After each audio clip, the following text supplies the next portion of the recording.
Halo, Assalamualaikum. Halo. Waalaikumsalam. Waalaikumsalam, Bu. Salam, Gimana Bu. kabarnya hari ini? Pada sehat? Sehat, Bu. Lapar sedikit. Apa? Oke. Oke. Oh ya, Aditya. Aditya belakangnya apa tuh, Adit? Itu, oh ini. Sama ada ini ya.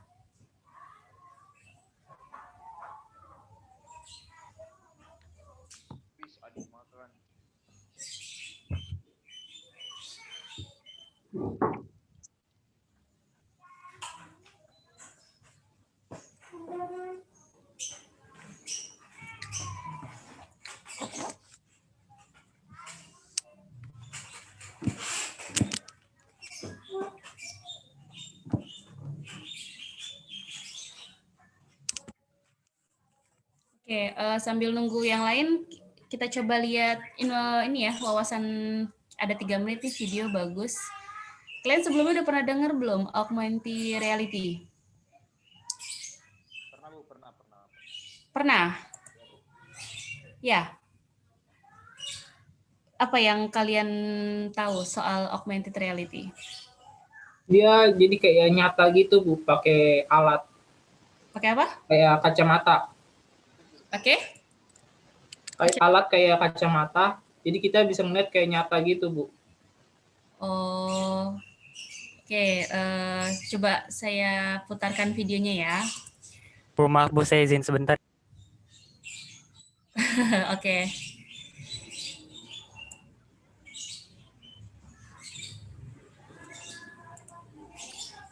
Dengan bantuan teknologi augmented reality, belajar ilmu agama seperti berwudu ataupun sholat menjadi lebih menyenangkan seperti yang dihadirkan oleh pengembang kartu muslim ini. Seperti apa kira-kira cara kerjanya?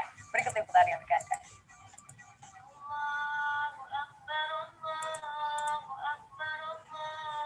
Videonya belum ini ya.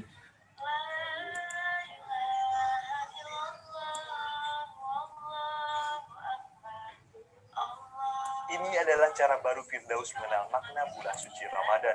Menggunakan teknologi augmented reality, metode Sebentar belajar ya, ilmu ini agama enggak. seperti ini.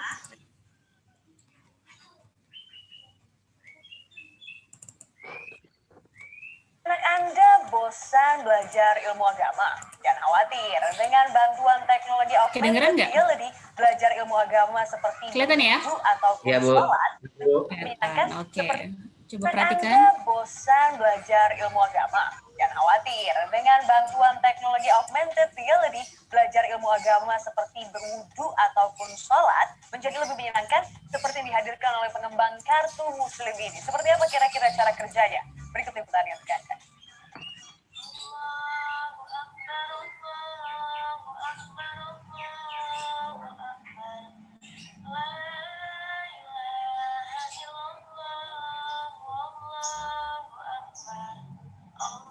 Ini adalah cara baru Firdaus mengenal makna bulan suci Ramadan. Menggunakan teknologi augmented reality, metode belajar ilmu agama seperti ini dianggap jauh dari kata bosan.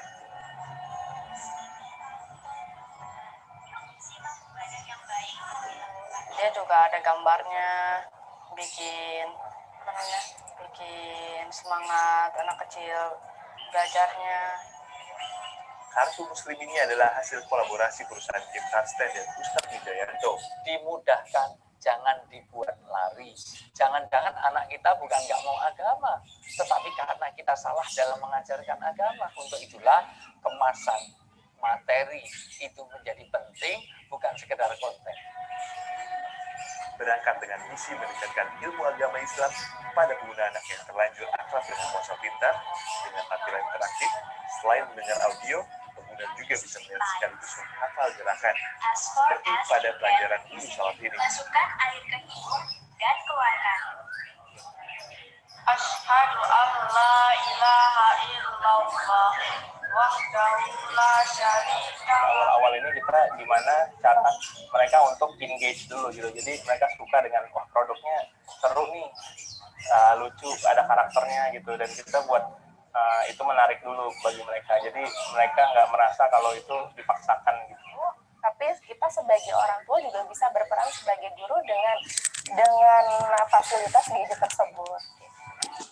Perkembangan berbentuk kartu yang ditunjang dengan aplikasi khas dan kerjasama dengan Kiss.co.id untuk pengembangan visi kartu. Sebagai media dakwah anak model baru, teknologi VR melalui kartu dianggap mampu menangkap lebih cepat dibandingkan kisah konvensional. Gimana kalau instead of kita kasih buku, jadi kan mereka harus umur 6-7 tahun gitu belajar gitu, kita kasih ke mereka sesuatu yang audio dan visual dan bisa interaktif gitu. Jadi ada physical itemnya juga, ada smartphone-nya juga. Jadi instead of kita alihkan mereka dari smartphone, kita bawa ilmunya ke smartphone yang memang mereka pakai hari-hari. Ketika anak tidak bisa lepas dari gadget, membawa ilmu agama melalui teknologi menjadi cara baru untuk mendidik, khususnya ketika berada di abad 21. Nadina Ataprawira, Jakarta. Oke. Nah, di sini siapa yang suka banget sama desain? Ayo. Kira-kira di antara kalian ada yang suka hobi ngegambar, ngedesain sesuatu gitu? Erlan? Kira-kira? Kalau ngegambar sih iya, Bu. Oh, suka? Ya. Ya? Suaranya boleh gedein sedikit kalian? Oh, Reza sama Osama yang suka. Bukan suka, Bu. Bukan suka, tapi kerjaan sampingan. Oh, itu kerjaan sampingan malah sekarang. Iya, Bu. Ngegambar apa kalian? Kalau saya buat logo, baliho, pamflet, video, semacam itulah, Bu. Kalau saya kartun sih, Bu. The best ya, si Osama nih. Keren-keren. Itu udah dari kapan? Dari SMA kelas 2, Bu. Oh, udah lama ya. Berarti nanti kalau misalnya di ITTS ada lomba-lomba terkait desain grafis, bisa didaftarin ya si Osama ini ya, kita daftarin. Ya Allah, Bu, kalau ada dibayar. Ya, kalau ada bikin lomba video, lomba poster, lomba logo ya kan. Nah, itu boleh diikutsertakan, oke? Ya, kalau augmented reality itu kita tahu itu ilmu ilmu yang sekarang lagi ngetren ya kalau di dunia entertain, augmented AR ya atau AR kita sebutnya. Kemudian ada namanya virtual reality ya, VR juga kondisinya. Jadi memang dunia entertainment kayak misalnya dunia televisi dan lain-lain ya, dunia pertelevisian kondisinya sekarang udah mulai lomba kerupuk ya, kondisinya sekarang lagi digencar-gencarkan bagaimana mereka menyajikan data, informasi, yang mempresentasikan suatu informasi itu secara atraktif ya kan ya. Nah, ini juga ada ya, ini ada satu video lagi ya sambil nunggu teman kalian. Di sini baru ada 13 orang yang join. Ada video satu lagi. Teknologi immersive atau augmented reality. Nah, ini yang AR juga ya, videonya bisa kalian simak. Teknologi immersive atau augmented reality beberapa tahun belakangan ini mulai digunakan pada industri televisi sebagai bagian dari penyampaian berita. Salah satunya adalah CNN Indonesia. Nah, ini coba perhatikan. Paling mutakhir. Ingin lihat bagaimana kecanggihan dan juga bukti-buktinya? Berikut ada rekan saya Nadia Laras yang punya informasinya.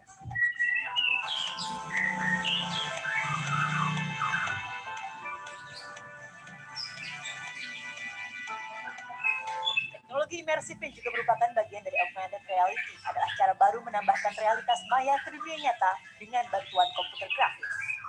Khusus di TV berita, tujuan teknologi digunakan untuk menggambarkan kondisi yang kompleks agar lebih cepat dipahami. Ketika teknologi ini berjalan, perpaduan grafis virtual dan set sesungguhnya memang tidak bisa dilihat secara kasat mata di studio, namun bisa disaksikan di layar TV. Apa yang Anda lihat di samping saya? Anda nggak bisa lihat apa-apa kan? Tapi kalau saya pakai kamera ini, pasti Anda bisa melihat ini ada sebuah gunung berapi yang suatu-waktu bisa saja meletus. Wah, ini udah agak gempa-gempa nih ya. Nah, kita untuk mengetahui teknologi augmented reality yang selama ini dipakai oleh CNN Indonesia, sudah hadir bersama saya adalah Tombak Matahari, Head of Computer Graphic CNN Indonesia. Halo Mas Tombak, bisa dijelaskan nggak nih teknologi apa yang dipakai CNN Indonesia ini? Sampai saya agak gemeter-geter. Jadi ini adalah muktahir yang dimiliki oleh Indonesia, itu adalah gimana kita bisa menciptakan cerita dengan secara 3 dimensional.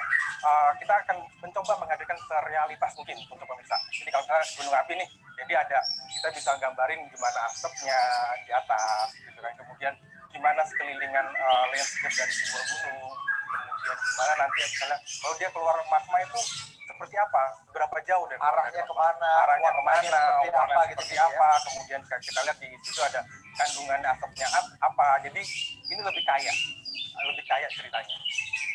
Satu kunci utama dalam pembuatan teknologi ini adalah komunikasi yang intens dan kerjasama baik antara tim produksi dan tim desainer grafis. Boleh saya cerita nggak proses delivery dari NP atau non production di kantor fotografi grafis? Kita mula ide dulu kita ngobrolin ke grup gitu, maunya apa? Misalnya kalau untuk kasus Gunung Agung ini grafiknya kita mau efeknya buat penerbangan, jangkauan lavanya sejauh apa. Nah kita sesudah kita dapat ide baru kita ngobrol ke mereka. Maunya kita begini. Nanti mereka akan tanya grafiknya maunya modelnya kayak gimana. Kita maunya imersif gunung, tapi nggak mau yang begini ya, maunya yang di samping. Waduh, gitu. Itu lumayan yang ini enggak gitu. Tapi kita gini, oke, jalan tengahnya gimana? Teknologi ini tidak hanya bisa diterapkan di dalam studio, tapi juga dapat digunakan di luar ruangan.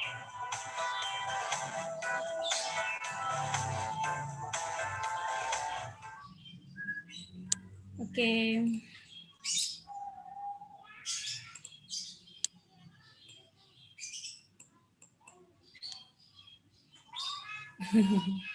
Apa nih komentar kalian? Kalau dibikin 3D laptopnya nggak kuat ya, atau gambar ya?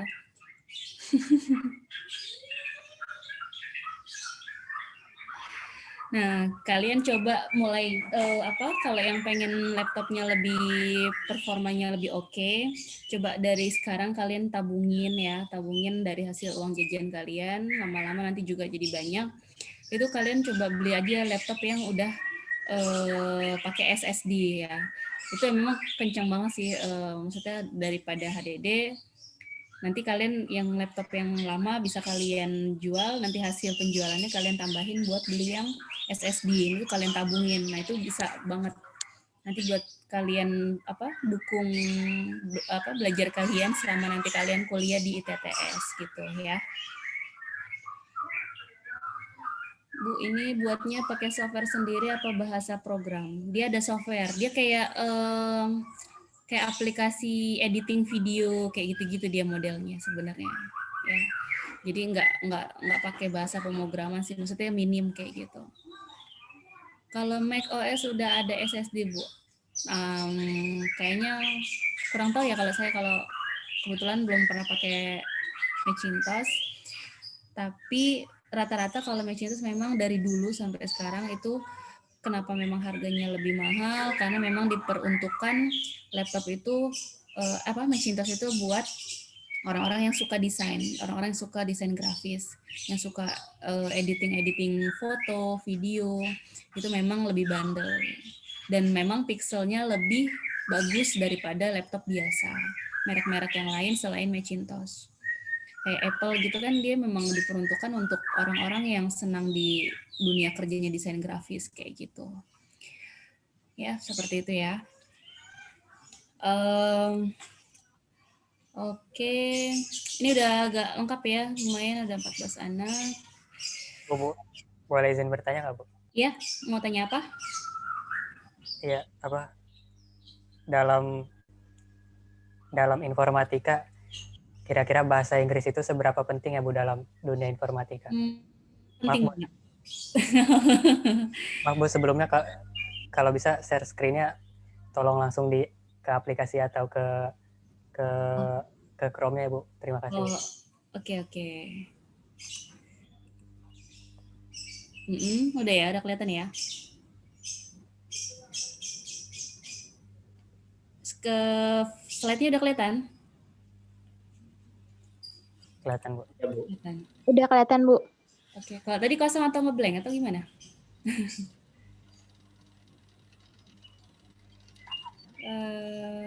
Oke.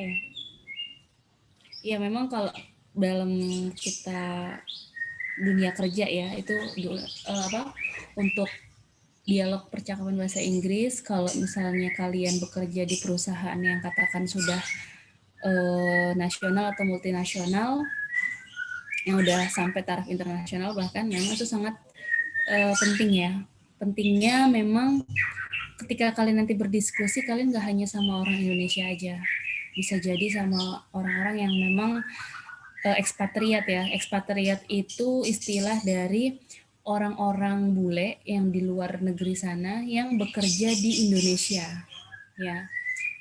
Namanya dipanggilnya ekspatriat ya istilahnya.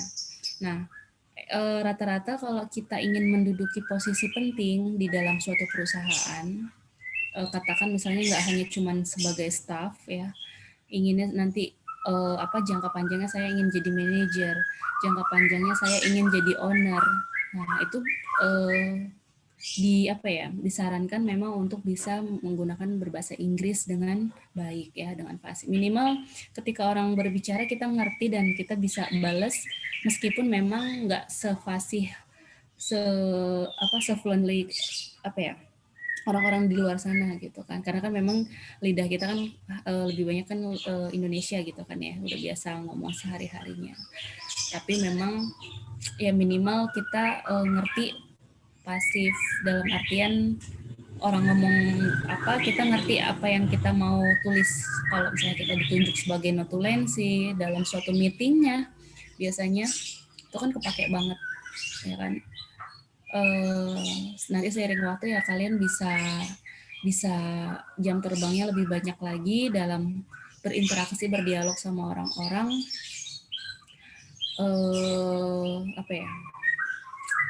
berdialog sama orang tuh nyambung gitu kan. Jadi kalian selalu dipakai sama atasan kalian atau bahkan kalian diamanahkan menduduki misalnya jadi general manager, itu kan bisa aja gitu ya. Kalau ditanya seberapa penting, memang penting banget. Karena jujur ketika saya lulus SMK sampai bekerja sekarang pun ketika nanti kita rekrutmen ya, tahap rekrutmen pekerjaan, itu nanti yang ditanya nilai bahasa Inggrismu kalau ditanya 1 sampai 10 teratas, kamu pilih di angka berapa? Nah, pasti ditanya seperti itu. Nah, mereka akan melihat benar nggak kita seyakin itu gitu kan nilainya. Saya di angka 7 atau 8. Nah, nanti coba pasti kan ditanya pakai bahasa Inggris. Nah, kita jawabnya pakai bahasa Inggris juga. Ya, kalau misalnya memang nggak bisa menjawab ya kita bisa bilang saya tidak berbicara bahasa Inggris belum ya. Kalau ngomong tidak jangan biasakan ngomong tidak, tapi biasakan aja ngomong saya belum sefasih orang-orang yang sefasih orang-orang yang berbicara bahasa Inggris misalnya kayak gitu. Jadi memang skill bahasa Inggris ketika dialog minimal, kalau bahasa Inggris tuh kalau dipakai di dunia kantor lebih banyak dipakainya ketika kita balas-balas email ya kan. Kita terima email, kita balas email pakai bahasa Inggris kalau di perusahaan internasional atau multinasional. Tapi kalau perusahaan yang skala kecil biasanya biasa aja pakai bahasa Indonesia gitu. Selain kita balas email, kemudian kita ketika meeting kita mungkin ditunjuk sebagai notulensi ya kan. Atau kita misalnya ketika ada studi studi kerja kayak kita kondisinya kita menerima orang ada ekspatriat baru di perusahaan kita suruh jadi pemandunya, menjelaskan proses bisnis perusahaan seperti apa gitu kan. Itu kalau ada orang bulenya atau ekspatriatnya memang Nanti kita kalau bagus pasti kita dipakai, dan itu lebih cepat kita buat naik jabatan gitu ya. Biasanya lebih diunggulkan meskipun mungkin katakan ada anak S1 tapi dia jago banget bahasa Inggris dibanding ada satu lagi pegawai yang lulusan S2 tapi dia nggak bisa bahasa Inggris misalnya katakan. Nah, mungkin bisa dijadiin referensi ya S1 yang jago bahasa Inggris ini gitu. Ya. Jadi kalian nggak usah khawatir, kalian masih punya banyak waktu buat belajar bahasa Inggris lebih fasih. Umur kalian kan masih muda banget ya. Insya Allah seiring waktu, karir dan lain-lain, kalau kalian sungguh-sungguh itu bisa kok. Maksudnya kalian bisa mendapatkan kehidupan yang lebih baik dari sebelum-sebelumnya gitu. Amin. Kayak gitu ya. Amin. Yang lain mana nih? Diam aja nih. Jadi dalam dunia komunikasi, dalam globalisasi dan expand itu cukup dibutuhkan ya Bu. Iya. Terima kasih penjelasannya. Oke, siap. Oke, nanti kita lihat videonya lain waktu lagi ya. Sebenarnya ada video lagi, coba nanti di akhir sesi aja. Sekarang kita masuk ke pembahasan untuk mata perkuliahan hari ini. Kalian sudah bisa download ya materinya, baik itu di Google Drive ataupun di e-learning ya. Hari ini kita belajar terkait, kita udah pertemuan 9 aja ya, cepet ya, alhamdulillah. Nah, di sini untuk pertemuan 9 kita temanya itu konsep dan definisi dukungan sistem operasi ya. Sudah terlihat full materinya? Sudah ya? Oke, nah di sini ada 4 poin yang nanti yang akan kita pelajari ya. Yang pertama itu di pertemuan hari ini adalah memahami tentang sistem operasi, penjadwalan proses. Kemudian yang nomor 2, memahami jenis-jenis memori manajemen seperti apa, ya. Apa itu swapping, ya, partisi. Kemudian ada nama istilahnya konsep. Ada konsep paging, segmentation, sama konsep virtual memory. Kemudian juga bagaimana kita mengimplementasikan pengaturan memori pada PowerPC misalnya, ya. Yang kalian tahu sistem operasi itu apa? Kalau di komputer, jantungnya ya, nyawanya ya, sistem operasi itu kira-kira Office, Microsoft Excel ya kan, Word yang kalian gunakan itu nggak bisa berjalan kalau nggak ada sistem operasi ya kan ya. Kemudian aplikasi NetBeans dan lain-lain juga nggak bisa berjalan kalau belum terinstall atau belum ada namanya sistem operasi ya. Nah, biasanya sistem operasi ini memang kalau kita istilahnya itu disebutnya dia yang mengatur sumber daya komputer. Ya, dia yang mengatur sumber daya komputer. Kemudian dia juga bisa menyediakan layanan bagi pemrograman dan menjadwalkan eksekusi program yang lain ya. Kemudian program juga sistem operasi ini bisa dikatakan sebuah program yang mengontrol eksekusi program-program aplikasi dan berfungsi sebagai antarmuka atau interface antar pengguna komputer dengan perangkat keras komputer atau hardware ya. Itu yang kita tahu. Jadi memang kalau ditanya sistem operasi itu memang jantungnya dalam satu komputer misalnya ya. Nah, program-program aplikasi di sini contohnya kan kayak Microsoft Word, Excel, PowerPoint, NetBeans, Visual Studio, Notepad++, dan sebagainya. Itu disebut namanya program-program aplikasi, ya. Nanti dia juga harus berkorelasi dengan namanya perangkat keras, si hardware yang ada di dalam CPU atau di dalam laptop ya. Seperti itu. Fungsi sistem operasi di sini ya, kita lihat dia seperti apa. Yang pertama itu memang dia berfungsi sebagai kenyamanannya ya, safety-nya. Suatu sistem operasi akan membuat sistem komputer lebih mudah digunakan ya. Makanya kalau misalnya kita ditanya bisa nggak nginstal OS gitu kan.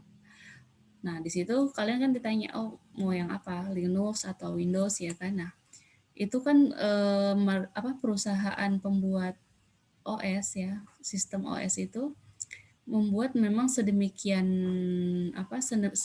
sederhana agar mudah dipergunakan ketika melakukan penginstalan di dalam laptop atau komputer ya. Yang kedua, di sini ada fungsi efisiensi ya. Fungsi efisiensi di sini memungkinkan sumber daya sistem komputer dapat digunakan dengan cara efisien. Jadi kalau kita menggunakan sistem operasi, kalau dia ternyata pas diinstal kok banyak memakan memori ya, kok lemot ya, wah berarti ini nggak efisien nih, kita bisa lemot nih kerjanya, kita bisa telat terus ngumpulin bikin laporan dan lain-lain karena sistemnya aja tidak mendukung kayak gitu ya. Yang ketiga, fungsi media perantara hardware komputer dengan pemrograman untuk mengakses dan menggunakan fasilitas layanan tertentu ya.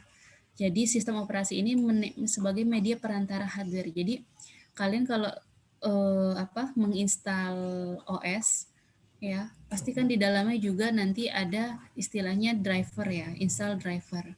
Nah, driver ini dia yang menjembatani antara OS dengan si hardware. Misalnya kalian punya punya LAN card baru ya. Nah, di LAN card di situ kalian ingin ini terbaca oleh si OS. Nah, pasti butuh driver. Nah, driver ini bisa dikatakan sebagai juga media perantara ya.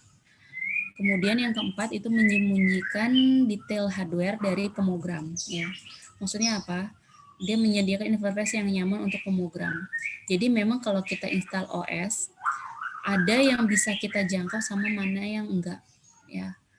Maksudnya ada yang sifatnya bisa biasa kalau udah OS tuh kita mau hapus atau hapus beberapa file yang sifatnya masih korelasi dengan hardware atau driver lainnya, biasanya nggak gampang dihapus ya. Nah, kalau kalian coba cek di Explorer kalian, itu kan ada yang namanya hide file ya, di hide file-file tertentu. Nah, itu bisa jadi itu data-data krusial yang sudah di-create sama si OS tadi gitu ya. Oke, next dulu. Di sini ada namanya aplikasi komputer. Ya. Aplikasi komputer ini sesuatu yang dibutuhkan end user dan bukan arsitektur komputer ya. Jadi masih berupa aplikasi sistem ya. Diekspresikan dalam bentuk bahasa pemrograman ya. Kumpulan instruksi mesin yang bertanggung jawab terhadap pengontrolan perangkat keras komputer ya. Kemudian sifatnya juga dia punya utilitas, mampu mengimplementasikan fungsi-fungsi yang digunakan dalam proses pembuatan program, manajemen file, dan pengontrolan perangkat I/O ya di sini. Oke, kita next dulu. Ini masih teori.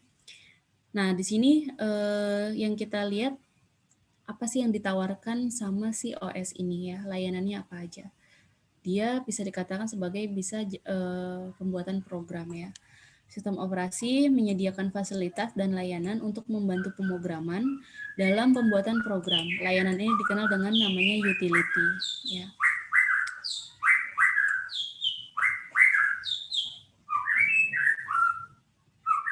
Kemudian OS ini juga bisa difungsikan sebagai eksekusi program. Jadi nanti dia yang menangani instruksi-instruksi untuk menyimpan ke memori utama. Akses modul I/O ya, entah itu nanti berupa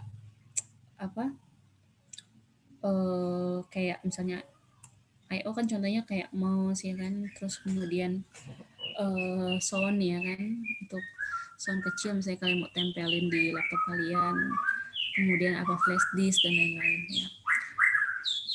Intinya dia bisa menginterpretasikan instruksi pemrograman untuk dapat dimengerti oleh mesin ya. Jadi kalau kalian udah colokin flash disk, tiba-tiba kok nggak ke data ya, kok nggak bisa kebaca sama program sistem operasi di Windows gitu kan. Oh ternyata drivernya belum update, ternyata drivernya belum ada. Nah itu berarti mesin belum bisa membaca modul I/O yang diinputin ya, yang ditempelkan ke dalam laptop atau komputer kalian. Kemudian dia sebagai pengakses ke perangkat I/O ya, sistem operasi menjembatani pemrograman dalam pengaksesan perangkat I/O sehingga menjadi lebih sederhana dan simpel maksudnya ya. Jadi kita dituntut untuk lebih praktis ketika kita menjalankan, saya mau copy file, saya nggak mau lama untuk memprosesnya, sebisa mungkin laptop yang saya gunakan ini bisa membantu saya untuk efisiensi waktu ya dalam mengcopy file atau menggandakan file. Nah, seperti itu ya. Kemudian dia juga sebagai akses terkontrol ke file ya. Jadi sistem operasi yang menyediakan mekanisme perlindungan dan pengontrolan pada pengaksesan ke sumber daya yang digunakan bersama seperti file-file. Jadi kalau kita OS ini berfungsi juga sebagai kontrol file ya, karena biasanya makanya kan kalau OS itu kan ada yang installnya ketika install Windows ada partisi C, ada partisi D ya kan. Kalau C ini sistem, kalau D ini misalnya untuk data gitu kan. Nah, itu tergantung dari kalian ya. Kalian nanti mau ngontrol file-file kalian maunya seperti apa. Berarti itu kan fungsi dari layanan sistem operasi yang disediakan di OS-nya Windows katakan atau di Linux ya. Seperti itu. Akses sistem ya, sistem operasi mengontrol akses sistem secara keseluruhan ke sumber daya sistem. Jadi sistem operasi itu kalau bisa disebutnya kalau di dalam anggota tubuh manusia itu seperti jantung ya, jantung atau aliran darah ya kita bisa sebutnya juga aliran darah yang bisa membagi-bagi ya tugas-tugas nanti untuk ke seluruh tubuh manusia misalnya. Nah itu OS ya seperti itu gitu ya. Jadi kalau udah OS-nya ini misalnya udah jadi lambat dan yang lain bisa jadi banyak kendala-kendala yang kalian harus tangani. Misalnya ternyata kok nggak bisa nih ya, kok nggak bisa kebaca flash disk saya. Oh mungkin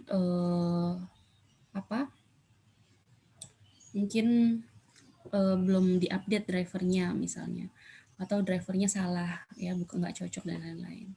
Bisa kalau nggak cocok keluar informasi warning biasanya ya, gitu.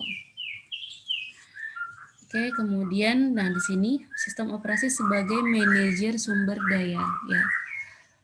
Nah bisa dilihat di sini katakan end user ini kalian ya, pengguna ya, end user ini pengguna.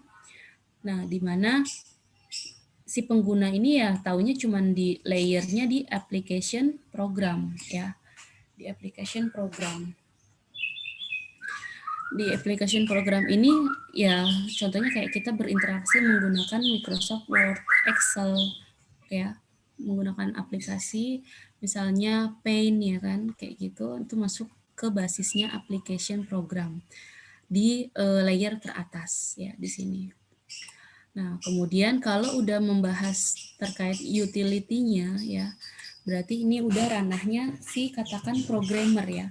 Programmer yang mengerti tentang pemrograman atau bahasa pemrograman. Mereka udah bisa otak-atik nih di utility-nya ya. Kemudian sebagai programmer juga dia bisa mengakses, bisa mengerti perlakuan-perlakuan yang ada di OS ya, di operating system di sini. Kemudian lebih dalam lagi terkait dengan perangkat keras komputer ya. Perangkat keras komputer di sini contohnya orang-orang yang memang khusus mengerti operasi sistem itu seperti apa ya. Desain arsitektur yang ada di dalam CPU ya, fungsi kinerja memori, kemudian prosesor dan lain-lain. Terkait hardware biasanya ada orang khusus yang memang teknisi yang mengerti bahasa tingkat terendah ya, bahasa tingkat mesin tingkat mesin itu bahasa tingkat rendah ya. Kalau bahasa tingkat tinggi itu berarti contohnya ya ini di sini. Application program kayak Word, Excel itu aplikasi yang sifatnya sudah tingkat tinggi gitu ya. Seperti itu. Sampai sini ada pertanyaan? Gimana yang lain? Dimas? Jadi software itu yang mengawali hidupnya berjalannya sebuah komputer karena merupakan jantung dari sebuah komputer ya. Ya, sistem operasi ya. Jadi dan memiliki fungsi-fungsi yang mempengaruhi kinerja komputer ya, Bu. Iya, yang mempengaruhi hardware-hardware yang secara bekerja, misalnya mempengaruhi sound ya kan, terus kemudian mempengaruhi suara yang ada di hardware ya kan, itu kan bagian dari hardware kondisinya, bagian dari kinerja komputer hardware atau hardware komputer ya, perangkat keras yang ada di komputer, di mana dia nanti untuk ya membantu efisiensi kita kerja gitu ya. Dan juga memiliki layanan dalam suatu program ya, Bu. Baik, Bu. Terima kasih atas penjelasannya. Oke, siap. Nah, oke, ini Asbek ada nanya ya. Bu, saya pernah dengar tentang yang namanya kernel, Bu. Apa ya perbedaan antara kernel dan OS? Kalau kernel itu biasanya perintah-perintah. Kalian pernah akses Linux nggak? Pernah ya? Ada yang pakai Linux di sini? Pernah. Karena untuk cobain installnya aja sih, Bu. Oke, nah Linux ini saya buka Linux. Oh, pakai Kali Linux ya kalian ya. Kan Linux banyak ya tipe-tipenya ya. Ada Red Hat, Kali Linux, Linux Ubuntu ya dan lain-lain. Nah, kalau kernel ini dia semacam instruksi yang bisa kita jalankan, yang kita bisa lakukan dialog ke dalam mesin OS. Jadi beda ya antara kernel sama OS. Kalau OS itu ya sistem operasinya gitu, sistem dasarnya, base sistemnya lah kalau kita, dasar sistemnya gitu ya, sistem dasar. Tapi kalau kernel itu dia kayak kalau di Windows mungkin kalian buka CMD run, terus kalian coba dialog sama perintah-perintah yang ada di dalam Windows ya kan. Ada perintah-perintah yang memang dirancang secara default untuk kalian mempermudah bekerja, atau kalian berkomunikasi dengan hardware yang ada di dalam laptop atau aplikasi di komputer kalian gitu ya. Semacam bahasa program untuk mesin. Kernel itu ya bisa dikatakan bukan bahasa program sih, tapi memang perintah-perintah sebenarnya, perintah-perintah yang bisa menjembatani nanti kita dengan banyak hardware gitu kan, kayak gitu ya. Oke, nanti sambil habis kelar ini nanti kita coba lihat ya kernel itu kayak gimana. Biasanya dia tersimpan bisa di hardware juga kalau kernel itu ya. Oke, kita lanjut lagi. Ada pertanyaan lagi sebelum lanjut? Belum. Lanjut ya.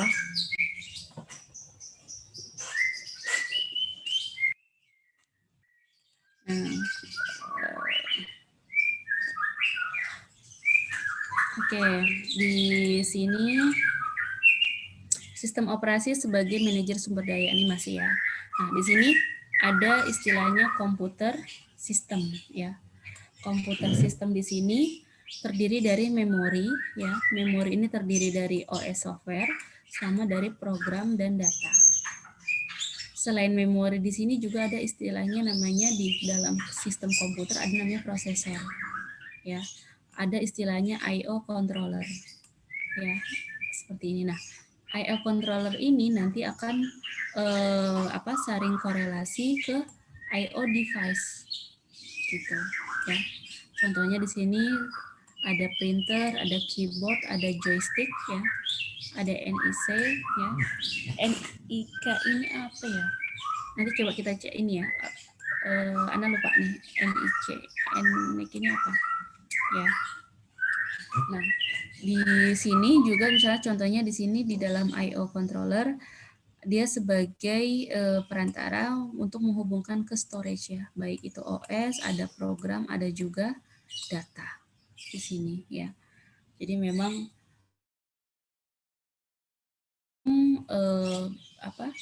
mereka udah punya bagian masing-masing nih. I/O device ini kayak printer, joystick, kayak ini kan kalau kita langsung tempelin ke laptop, kita colokin misalnya pakai kabel USB dan lain-lain, kan nggak langsung kebaca, dia butuh driver. Nah, driver ini nanti akan dibaca sama I/O controller ini, gitu.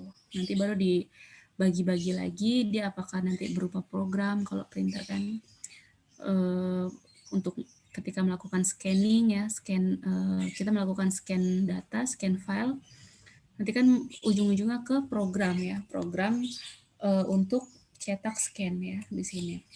Tapi kan sebelum itu dia ditampung di sini, dibaca dulu di I/O controller, gitu ya. Oke. Nah, jenis SO berdasarkan sifat karakteristiknya ya. Yang pertama dia memang OS itu harus interaktif ya. Interaktif di sini contohnya pengguna atau pemrograman berinteraksi secara langsung dengan komputer melalui keyboard atau monitor untuk meminta eksekusi tugas atau membentuk transaksi ya. Seperti itu. Kemudian mesin ini biasanya beroperasi dari sebuah konsol yang terdiri dari tampilan, switch, beberapa bentuk input, dan printer. Program-program yang berbentuk kode mesin dimuatkan melalui perangkat inputan, misalnya dia sebagai card reader ya, atau pembaca kartu ya. Nah, kemudian bila sebuah error menghentikan program, maka kondisi error nanti ditandai dengan nyala lampu misalnya. Kayak misalnya untuk kayak misalnya baterai kalian di laptop habis ya, udah mau mendekati limit, udah 11% misalnya. Nah, dia kan akan ngasih indikasi, oh nanti nyala lampunya warna merah. Nah, itu berarti harus buru-buru di charger. Kayak gitu-gitu kan bisa interaktif ya jadinya. Jadi kalau nggak ada lampu, nggak ada informasi dia warna oranye atau hijau misalnya kalau udah penuh, nah itu kan kayak gitu ya kondisinya ya. Nah, kayak gitu. Nah, itu salah satunya. Kemudian oke, kita hide. Kemudian di sini ada sistem ini memiliki dua kelemahan utama ya, yaitu tadi ada namanya istilah nanti penjadwalan operasi dan waktu setup. Jadi kalau kalian install OS biasanya berapa lama kalau Windows? Setengah jam bisa atau lebih? Kira-kira untuk satu OS? Sekitar 20 menit mungkin, Bu. 20 menit, cepet ya berarti ya. Ya, kalau misalnya kalau komputer laptop kalian kuat ya, maksudnya memorinya, prosesornya tinggi, itu kalian bisa tes, kalian misalnya laptop kalian OS utamanya misalnya pakai Windows ya. Kemudian kalian ingin install virtual OS ya. Tapi virtual OS-nya ini adalah Linux. Nah, itu kan bisa ya. Kalau mumpuni ya untuk memori kalian atau prosesor kalian, jadi nggak lemot gitu ya. Oke. Kalau pakai VirtualBox emang cepat, Bu, tapi kalau tidak bisa lebih lama, apalagi Linux berjam-jam. Ya, memang kalau kita pakai VirtualBox untuk Linux, misalnya contoh Linux Ubuntu, itu memang makan memori banget ya. sampai lemot, sampai kita udah mendekat, udah merah lah, udah di warningin kalau untuk mengurangi file-file yang sudah ada gitu ya. Salah satunya. Kalau kalian memorinya tinggi, prosesor tinggi, nggak apa-apa, coba belajar kayak virtual memory itu kayak gimana gitu ya. Waktu setup yang cukup lama ya, itu salah satunya. Kemudian ada namanya istilahnya sistem batch ya. Sistem batch di sini berarti sistem yang kebalikannya dari sistem interaktif. Program pengguna ditampung bersama-sama dengan program lainnya, kemudian diserahkan kepada operator komputer ya. Kemudian setelah program diselesaikan, hasilnya nanti akan dicetak. Sistem ini memang sudah jarang digunakan terutama untuk batch murni ya. Sistem batch yang sederhana biasanya tidak efisien pada penggunaan prosesor karena terdapat banyak waktu tunggu atau waktu idle ya bagi prosesor. Hal ini terjadi karena perangkat I/O yang lambat, dan untuk sistem batch yang canggih kondisinya menunggu yang digunakan untuk mengerjakan program lainnya. Jadi saling tunggu ya, itu yang bikin lambat. Ya, dulu ada memang kalau laptop zaman dulu, komputer zaman dulu tuh ada penampungnya ini yang namanya sistem batch ya. Tapi kalau sekarang memang udah ditinggalkan karena memang seiring waktu kebutuhannya juga berbeda, load pekerjaannya berbeda, dan kecanggihannya pun makin terus bertambah kayak gitu. Ya, salah satunya. Kemudian jenis sistem batch di sini berdasarkan jumlah eksekusi program. Ada namanya mesin batch yang menjalankan suatu program aja, namanya dipanggil single programming ya. Tapi hal ini memang tidak efisien ya. Sangat tidak efisien karena prosesornya lebih banyak menunggu waktu kosong atau idle ya. Ada juga sistem batch ini bisa digunakan sebagai multi programming ya. Dimaksudnya untuk menjaga prosesor selalu berada dalam keadaan sibuk dengan mengharuskan prosesor menjalankan lebih dari satu program pada satu waktu ya, satu waktu ya. Panggilan namanya multi programming. Nah, di sini ada gambar ini ya. Ada gambaran visual, bukan visual ya, gambaran terkait mana yang metodenya single programming, mana yang multi programming di sini ya.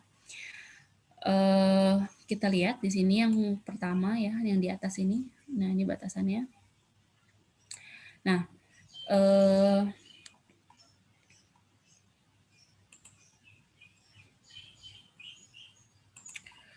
di sini kalau kita lihat ada kondisi beberapa eksekusi ya. Di sini kan single program. Jadi dia ngerjainnya satu-satu. Pertama kali jalan di sini ya, menjalankan suatu task pekerjaan, dilihat juga berdasarkan waktu tunggunya katakan misalnya segini. Misalnya katakan waktu tunggunya 5 byte per second misalnya. Ya, setiap eksekusi. Nah, untuk menuju run berikutnya ya dia harus menyelesaikan tahapan di sini gitu ya. Timingnya sampai sini berapa, baru dia bisa menjalankan ke tahapan berikutnya ya. Jadi memang ya ngerjainnya satu-satu gitu untuk mengerjakan atau membuka programnya gitu ya. Kemudian kalau untuk model multi programming ya dia seperti ini. Saya misalnya mau menjalankan program A ya, saya mau menjalankan program A nih Bu. Nah, nanti modelnya ya seperti ini ya. Jadi dia tetap ya menjalankan, untuk ke tahap berikutnya dia jalan lagi ke sini. Ada program B, waktunya sama, misalnya waktu run-nya dia ada di sini. Setelah buka ini, saya buka ini. Ya itu sah-sah aja, bisa normal ya. Tidak lemot dan lain-lain. Karena memang dia diperuntukkan untuk multi programming. Gitu ya. Evolusinya memang dari single kemudian baru ke multi programming ya. Ke sini kondisinya ya. Berikut sama ya, misalnya ada program C, misalnya ada di combine, misalnya A, B, C mau jalanin sekaligus. Ya, misalnya saya buka file A, file B, file C, saya klik kanan open. Nah, tiga-tiganya langsung terbuka. Nah, itu namanya istilahnya disebutnya combine gitu ya. Seperti itu.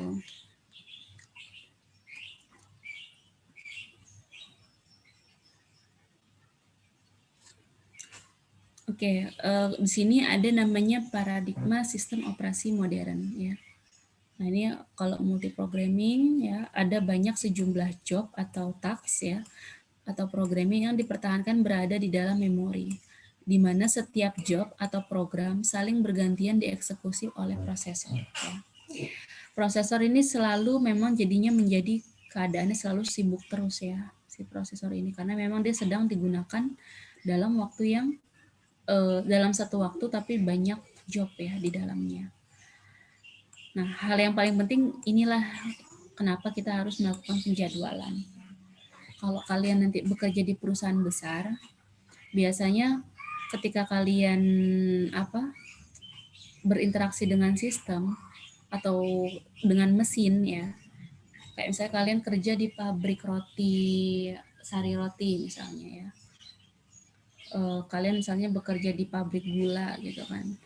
Nah, ketika bagian produksi ya, bagian orang-orang produksi, mereka kan nggak mungkin memproduksi setiap saat gitu kan. Bisa-bisa mesinnya nggak istirahat-istirahat, yang ada malah cepat rusak gitu kan mesinnya.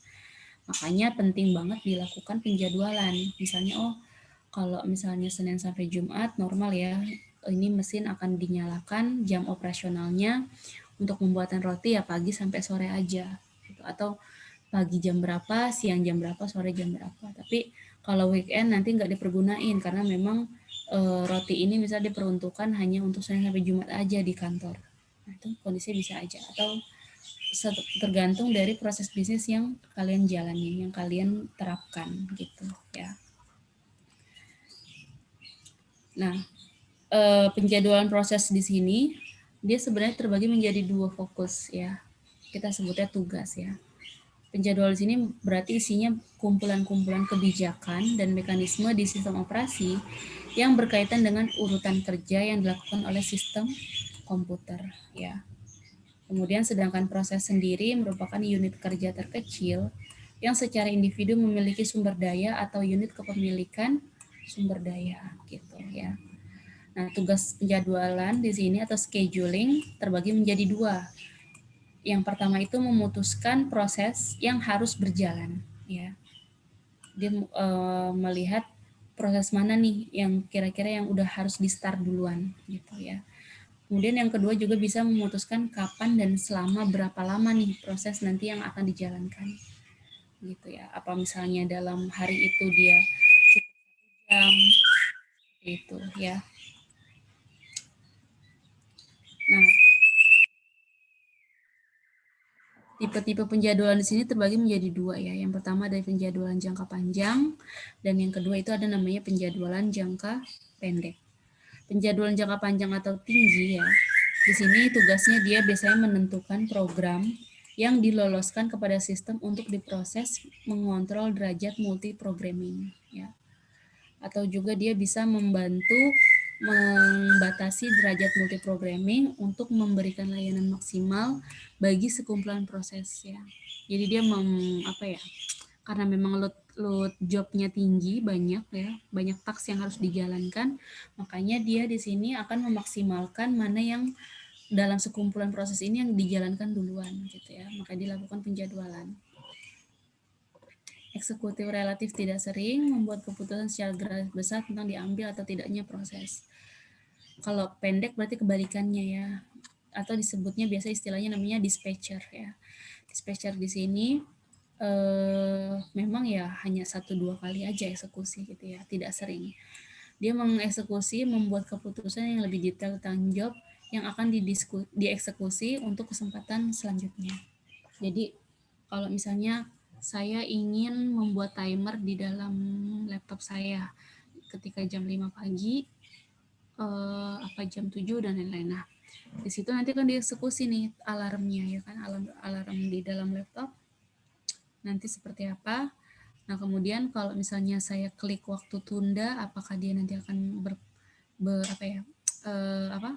merespon kembali ya, merespon ulang alarm yang ada di laptop atau seperti apa gitu. Jadi memang jangkanya jangka pendek, tapi untuk continue-nya tuh ada gitu ya, di continue-nya. Oke, minta waktu 2 menit ya.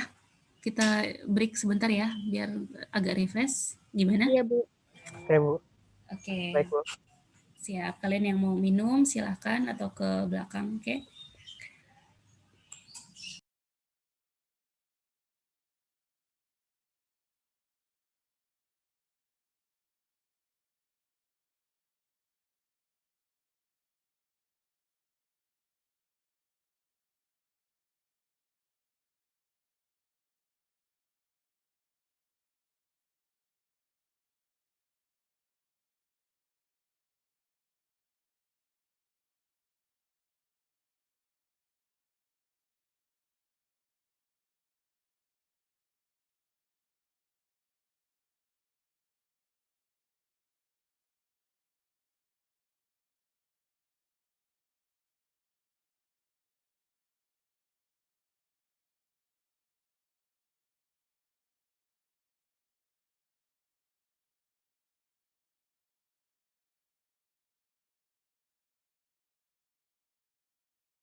Oke, kita lanjut lagi ya.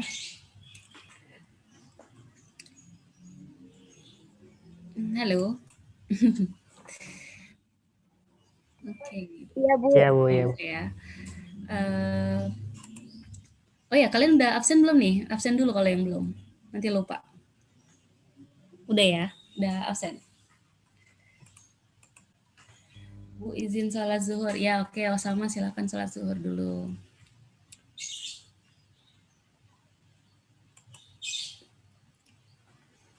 Oke, kita lanjut lagi.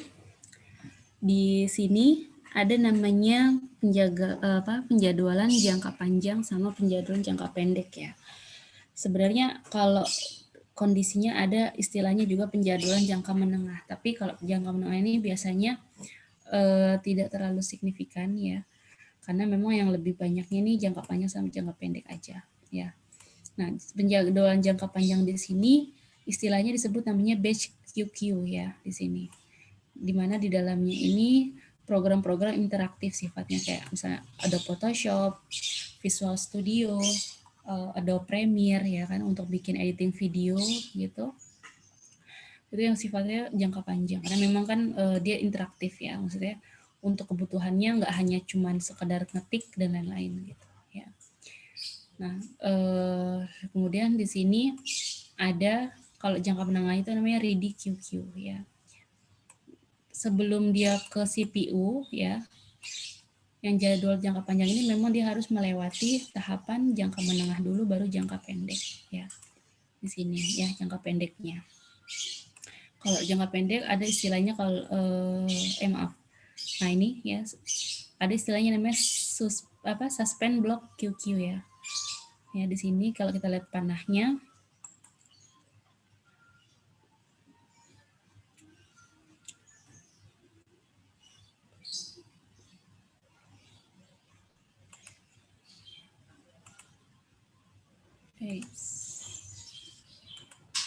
nah, kalau kita lihat panahnya di sini,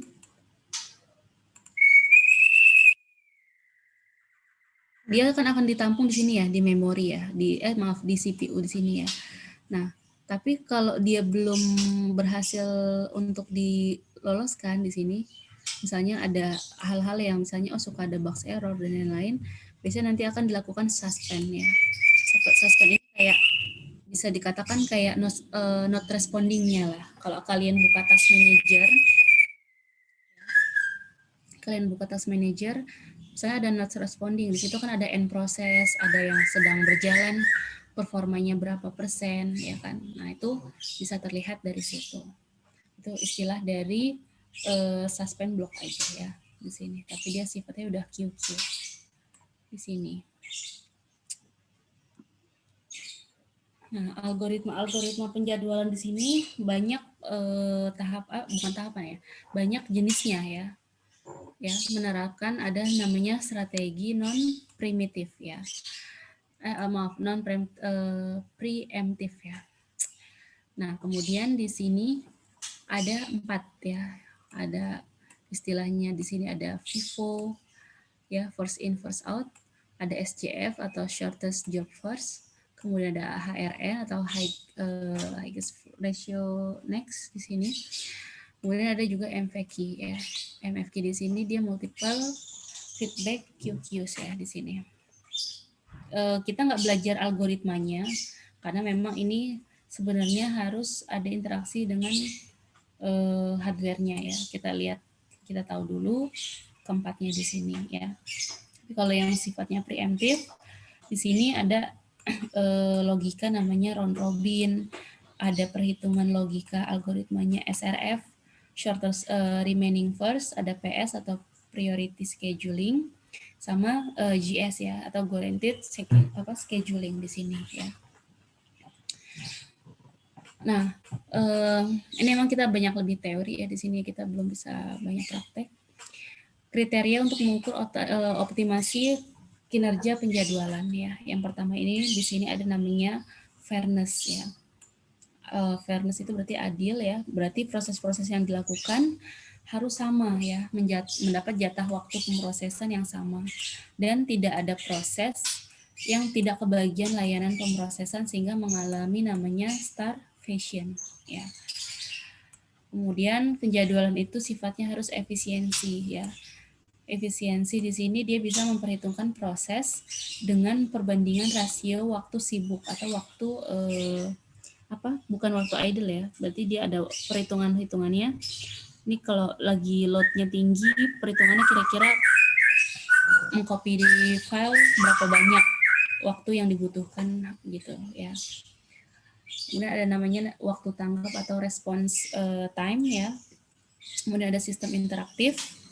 Jadi kalau sistem interaktif di sini dia menghabiskan ya waktu sebagai karakter terakhir dari perintah yang dimasukkan transaksi sampai hasil pertama muncul di layar.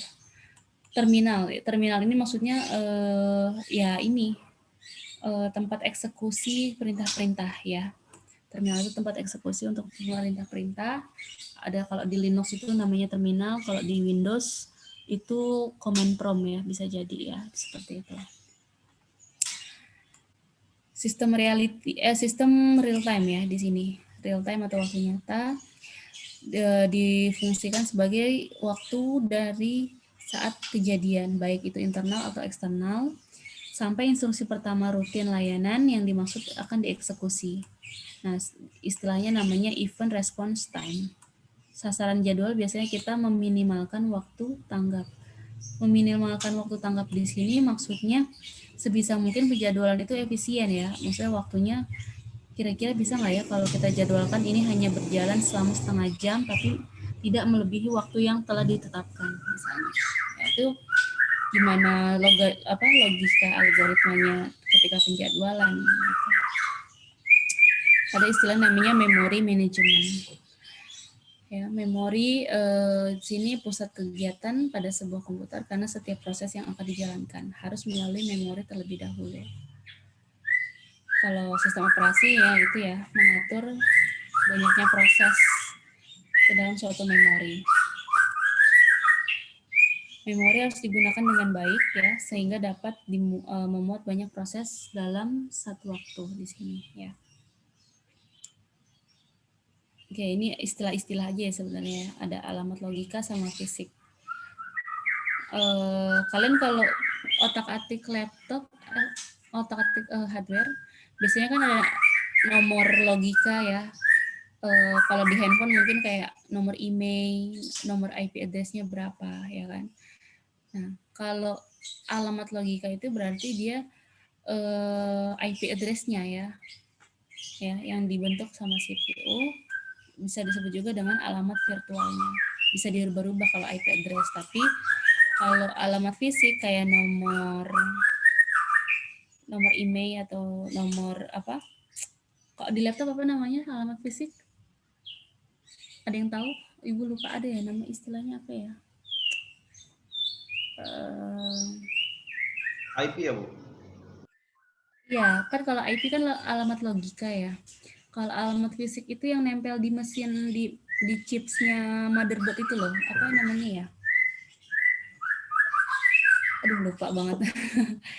Ada namanya alamat fisik. No, kalau di handphone tuh kayak nomor email disebutnya. MAC bukan, Bu? Apa? MAC address. Nah, iya MAC address. Maksudnya itu ya Allah, lupa. Nah, itu disebutnya kalau MAC address itu disebutnya alamat fisik ya. Alamat yang terlihat oleh memori. Alamat fisik biasanya ya yang udah tertanam di motherboard ya, biasanya nggak bisa diotak-atik lagi. Kemudian di sini mengubah dari alamat logika ke alamat fisik bila diperlukan ya, suatu perangkat keras namanya istilahnya MMU ya. Memory Management Unit ya. Kemudian pengubahan dari alamat logika ke alamat fisik ya, dari pusat dari manajemen memori. Jadi manajemen memori dia pasti akan dialokasikan ke alamat fisik. Jadi kalau alamat logika ini sifatnya bisa dirubah-rubah atau sementara ya, bukan permanen. Tapi kalau alamat fisik itu permanen ya, MAC address-nya. Gitu.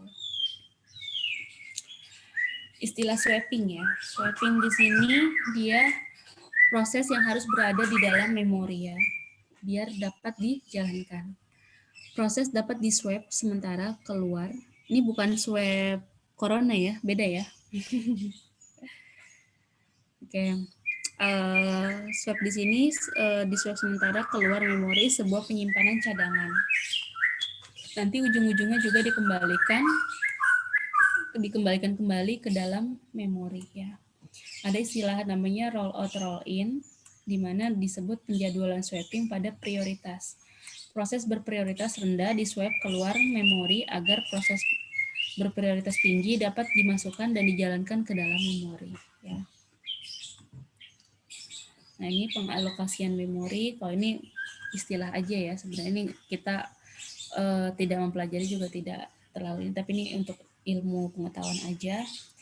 Jadi memori ini kita alokasikan memang tujuannya nanti ke seluruh sumber daya sistem maksudnya ya. Jadi kan kalau kita mau simpan di drive partisi C atau D atau E yang udah kita setting, nah kita kan gimana caranya mengontrol itu biar tidak loading, tidak lemot ya, tidak down, cepat down gitu ya. Di sini ada contiguous memory allocation. alamat memori dibesarkan kepada proses secara berurutan dari kecil ke besar. Keuntungannya di sini dia sederhana, cepat, dan juga mendukung proteksi memori.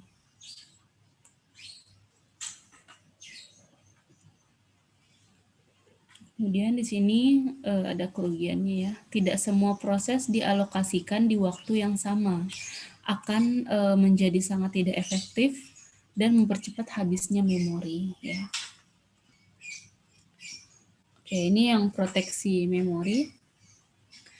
Di sini dapat berarti melindungi sistem operasi dari proses yang sedang dijalankan oleh si pengguna komputer atau melindungi suatu proses dari proses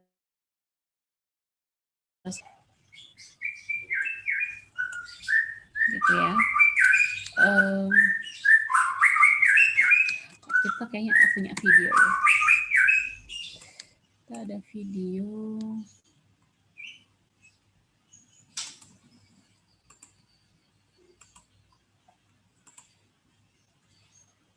Oke.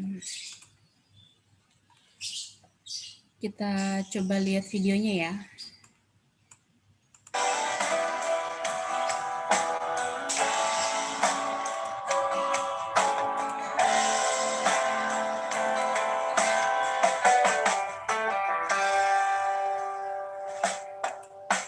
Kelihatan nggak di kalian?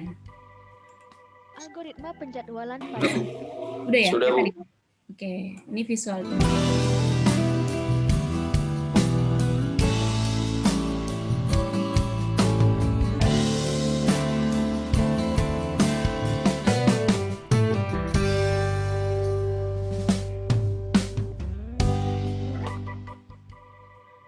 Algoritma penjadwalan pada CPU menggunakan sistem operasi ini bertujuan untuk meminimalisir waktu menganggur atau idle time CPU. Untuk seluruh proses yang ada di memori yang akan dikerjakan oleh CPU perlu dijadwalkan sehingga waktu tunggu atau waiting time tiap-tiap proses di ready queue atau pada antrian tidak terlalu lama. Ada beberapa metode penjadwalan proses yang diantaranya first come first serve atau FCFS, kemudian ada shortest job first atau SJF yang terdiri atas dua jenis, ada SJF non-preemptive dan SJF preemptive. Berikutnya ada priority scheduling, kemudian ada round robin, yang mana round robin ada tiga jenis, round robin FCFS, round robin SJF non-preemptive, dan round robin SJF preemptive. Yang pertama, first come first serve atau FCFS. Proses yang pertama datang dilayani terlebih dahulu, tidak mempedulikan panjang pendeknya burst time. Pada tabel berikut ini ada contoh proses pada sebuah CPU dengan arrival time atau waktu kedatangan sebuah proses dan burst time atau waktu yang dibutuhkan untuk penyelesaian sebuah proses masing-masingnya dari P1 hingga P5. Kita diminta untuk menentukan rata-rata waktu tunggu dengan algoritma FCFS. Kita buatkan pada Gantt chart. Pada saat waktu yang 0, P1 masuk ke antrian dan langsung diproses ditandai dengan segi 4 berwarna putih. P1 akan dijalankan sampai waktu yang ke-12. Pada saat waktu yang kedua, P2 masuk ke antrian. Kemudian P3 masuk ke antrian pada waktu yang ketiga. P4 pada waktu yang ke-5 dan P5 pada waktu yang ke-9. Pada posisi 12, P1 selesai dikerjakan dan P2 akan dieksekusi terlebih dahulu di antara proses lainnya yang masuk ke antrian, karena P2 lebih dahulu datang dibandingkan proses yang lain. P2 membutuhkan waktu sebanyak 8 ketika saat dari 12 ke 20, sesampainya di saat 20, maka P2 selesai P2 telah selesai. Masuk ke antrian P3 sampai P5. P3 diproses terlebih dahulu. P3 burst time-nya 5, dari 20 sampai 25 adalah waktu untuk pemprosesan P3. P3 selesai, P4 dan P5 masuk ke antrian. Diproses P4 terlebih dahulu, kemudian P4 menghabiskan waktu sampai 27. Saat 27 masuk ke antrian P5 langsung diproses hingga 28. Waktu tunggu untuk masing-masing proses, P1 tidak menunggu atau waiting time-nya 0. P2 diproses pada saat yang ke-12 dan saat masuk ke antriannya adalah saat waktu yang kedua. Kita kurangkan waktu proses dikurang waktu antri, yaitu 12 dikurang 2, 10. Kemudian P3 diproses pada saat yang ke-20 dan P3 sudah masuk ke antrian sejak saat yang ketiga. 20 dikurang 3, 17. P4.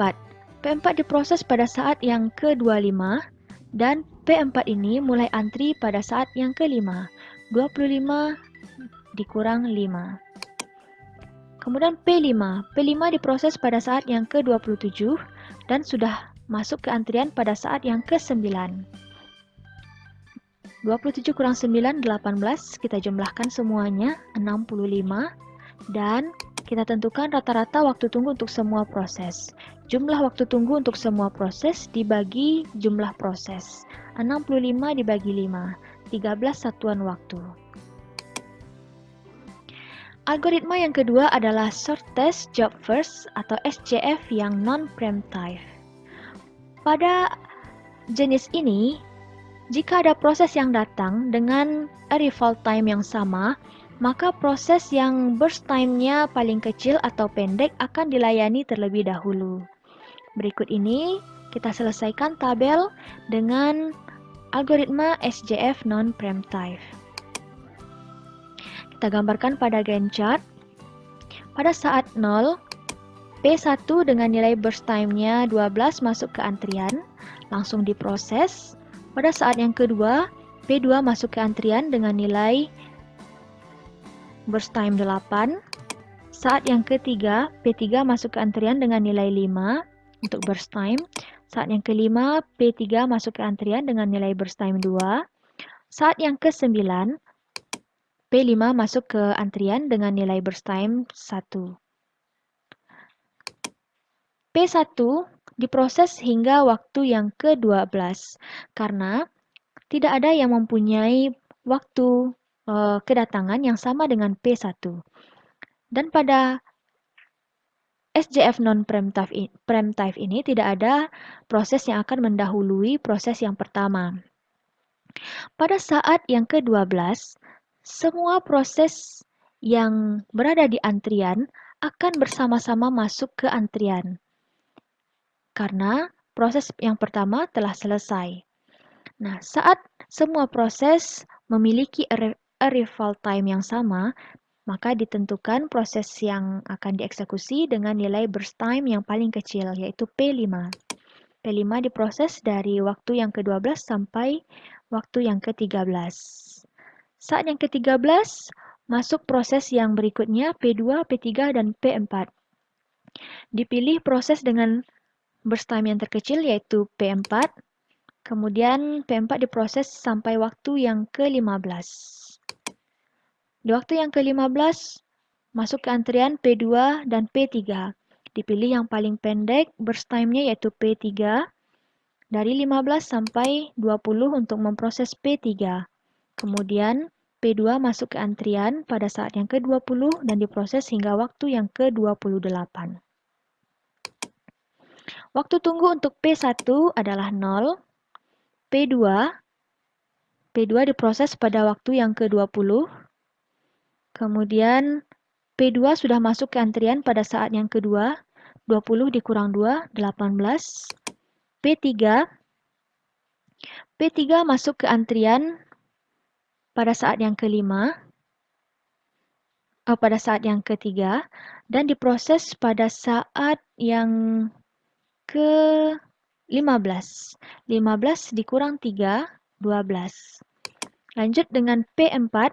P4 masuk ke antrian pada saat yang ke-13. Maksudnya diproses pada saat yang ke-13 dan masuk ke antrian pada saat yang ke-5. 13 dikurang 5, 8. P5 diproses pada saat yang ke-12 dan masuk ke antrian pada saat yang ke-9. Dijumlahkan semua waktu tunggu adalah 41 dan rata-rata waktu tunggunya adalah 41 dibagi 5, 8,2 satuan waktu. Yang ketiga adalah shortest job first atau SJF yang prime time.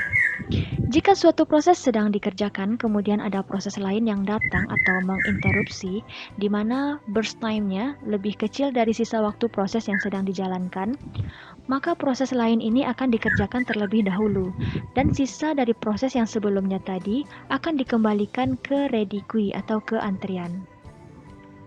Mari kita tentukan waiting time atau rata-rata waktu tunggu dari tabel ini menggunakan algoritma SJF prime time.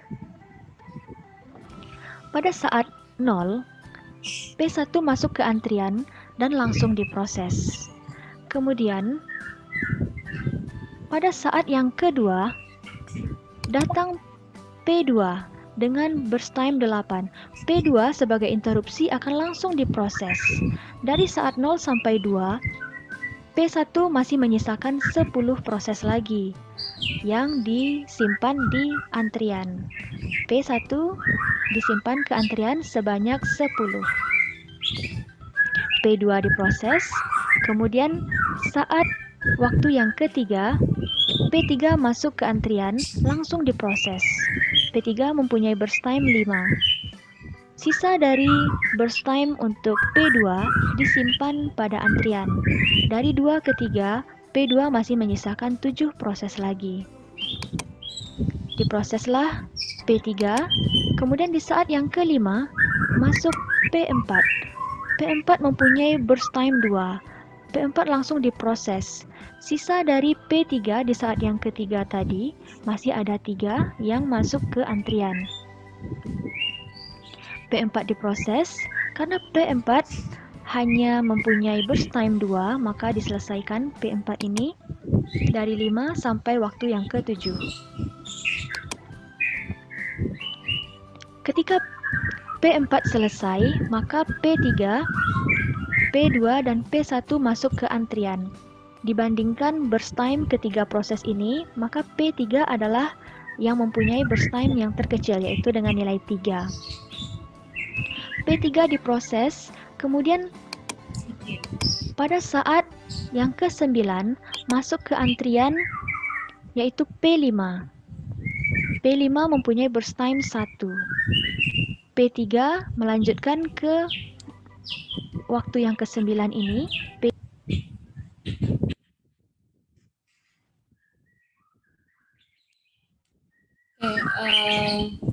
Ini bagian dari penjadwalan proses ya. Maksudnya memang kalau secara kasat mata kita lihat di programnya kita belum bisa lihat ya. Tapi kondisi algoritma penjadwalannya perhitungannya seperti itu. Jadi memang banyak ya. Tadi ada apa aja? Yang pertama masih ingat kalian? Ada FCFS ya. Kemudian ada SJF ya. Macam-macam ya ternyata untuk perhitungan algoritma penjadwalan di dalam proses CPU ya. Tadi hanya gambaran untuk cara perhitungannya ya, karena memang kita dituntut untuk mencari waktu idle ya, waktu idle atau waktu tunggu. Jadi di dalam satu waktu bisa dilihat waktu idle AWT-nya ya, untuk totalnya itu berapa, nanti bisa dihitung ya, bisa dilihat sebenarnya. Seperti itu. Oke, ini juga sama ya. Perhitungannya. Oke,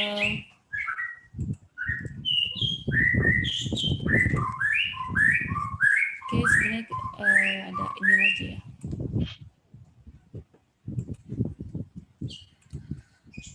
closing ya. Ini slide kita udah kelar sebenarnya. Menurut kalian gimana kalau untuk perhitungan dari sistem operasi sendiri itu waktu idle-nya kenapa bisa dibuat seperti itu? Kira-kira waktu idle itu penting nggak sih bagi kalian? Misalnya dalam suatu, kenapa harus ada waktu idle di dalam sistem operasi? Ya, tadi ya banyak ya, tentunya untuk jeda antara bagaimana kita menciptakan sistem operasi itu ya harus punya sifat, punya karakteristik atraktif ya kan, kemudian dia bisa performanya oke, waktunya yang digunakan efisien. Nah, sebenarnya tujuannya ke sana gitu ya. Kebayang ya kalau misalnya kalian bekerja dengan laptop yang apa adanya, yang bisa dikatakan lemot dan lain-lain, itu kan ya kerja kalian juga nggak bisa maksimal gitu kan. Seperti itu.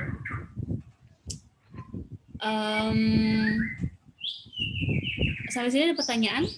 Kita materi udah selesai. Kita coba lihat ini ya. Ada syarat. Kalian pernah dengar Jack Ma nggak? Halo? Belum. Udah ada yang pernah dengar istilah orang hebat namanya Jack Ma? Belum pernah? Udah. Oh, tahu, udah. Tahu. Siapa? Orang kaya. Orang kaya. Bu. Orang kayanya di mana? Hah? Di Cina. Orang Cina. Yang ada di Cina. Dia siapa? Itu loh pembuat Alibaba. Iya. Ya, Alibaba. Alibaba, tapi sekarang dia udah mantan ya, udah pensiun ya, karena dia udah menjabatnya udah selesai, diganti dengan penerusnya. Ibu ada video keren ya tentang Jack Ma, kalian coba perhatikan ya, ini bisa buat motivasi kalian ketika kalian kuliah ya. Kalian harus, saya mau ngapain sih kuliah? Saya nanti 5 tahun ke depan lagi saya mau ngapain? Nah, ini ada inspirasi yang menurut ibu sendiri aja bisa lihat, ini sangat menyentuh ya buat ibu sendiri. Lihat, oh kita tujuan hidupnya kita mau ngapain di dunia IT itu, mau ngapain gitu ya. Kita di dunia karir itu seperti apa ke depannya. Coba perhatikan ya. Oke.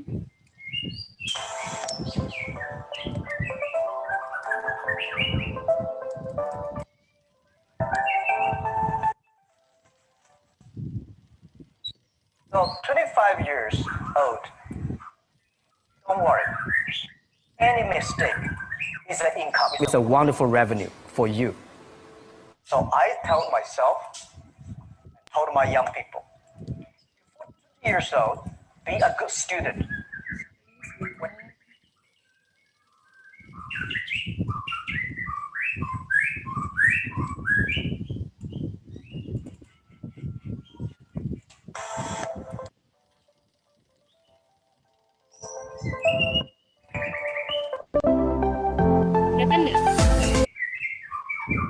Kelihatan Bu. Kelihatan Bu. Kita coba perhatikan. Kebetulan dia ngomongnya pakai bahasa Inggris. Kalian coba sambil perhatiin terjemahan bahasa Indonesianya ya. Yes, Bu.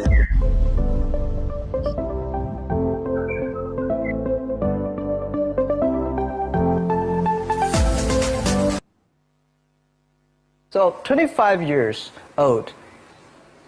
Don't worry. Any mistake is an income, is a wonderful revenue for you. So I told myself and told my young people, before 20 years old, be a good student. When you do entrepreneur, just learn some experience.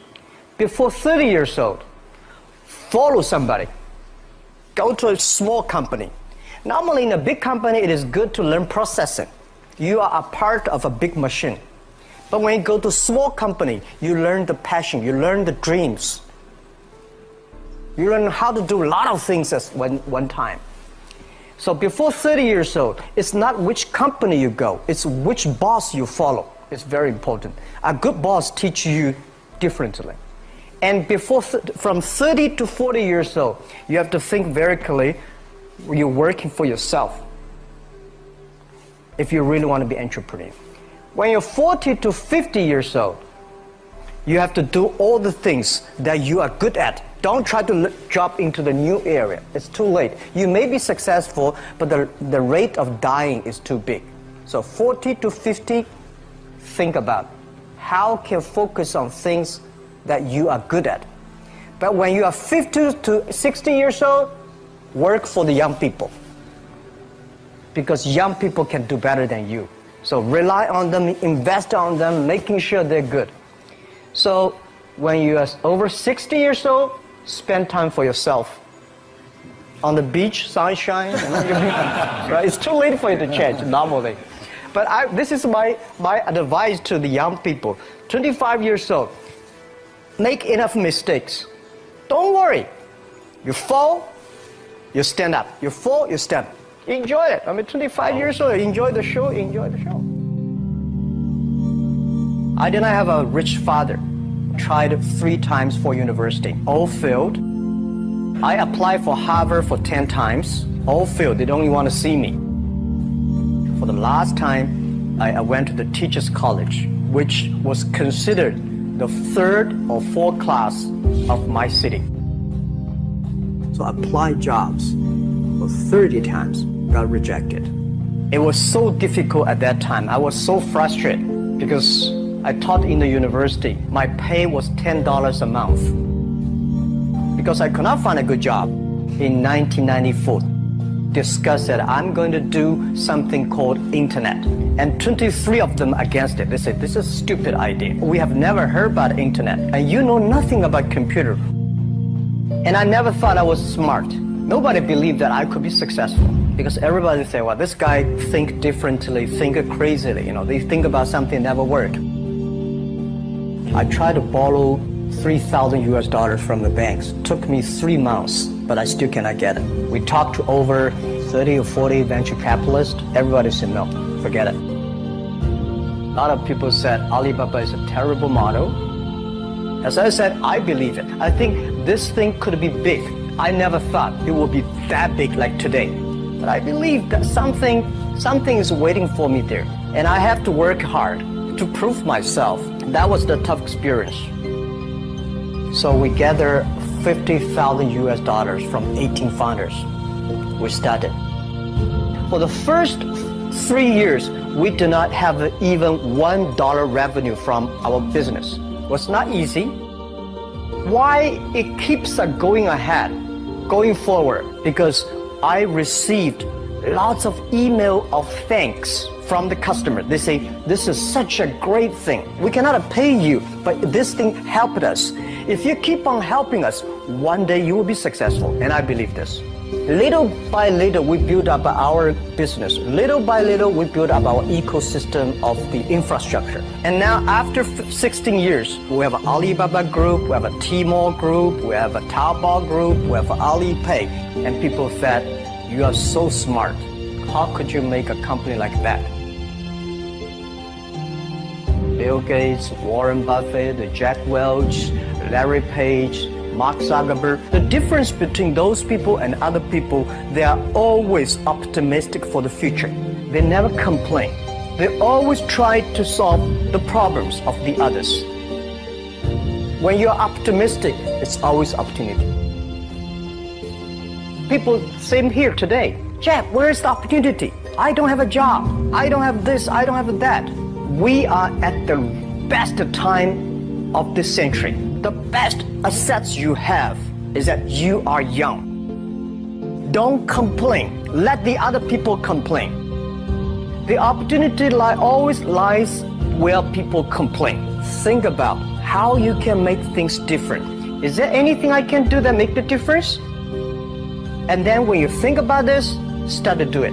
I saw a lot of people, young people, have fantastic ideas every evening. But in the morning, they go to the office same again. Being an entrepreneur, you have to do the things before the other people do. You have to wake up before the other people wake up.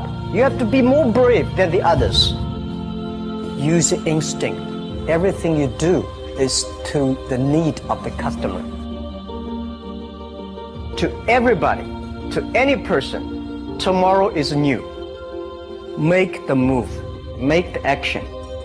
Whether investors believe it this or not, whether your friends believe it or not, whether your parents believe it or not, That's not important. You believe it. Your team believe it. And work day and night on this. That's how the things happens. Make enough mistakes. You fall, you stand up. Any mistake is an income, is a wonderful revenue. Don't worry about the money.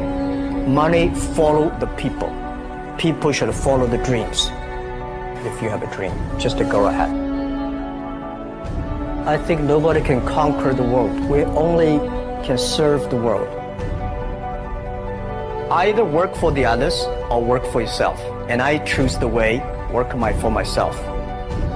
Working for myself, that means working for the society. If you really want to work for yourself, think about the others. Because only when the other people are successful, when the other people are happy, you will be successful, you will be happy.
Oke, udah lihat ya kalian ya? Halo. Ya, Bu. Sudah, Bu. Ya. Oh, namanya belum ada yang kesebut ya tadi ya sama si Jack Ma. Yang belum disebut itu Grasberg, Nahu, Mahururi. Pengen banget ya disebut ya, Grasberg ya.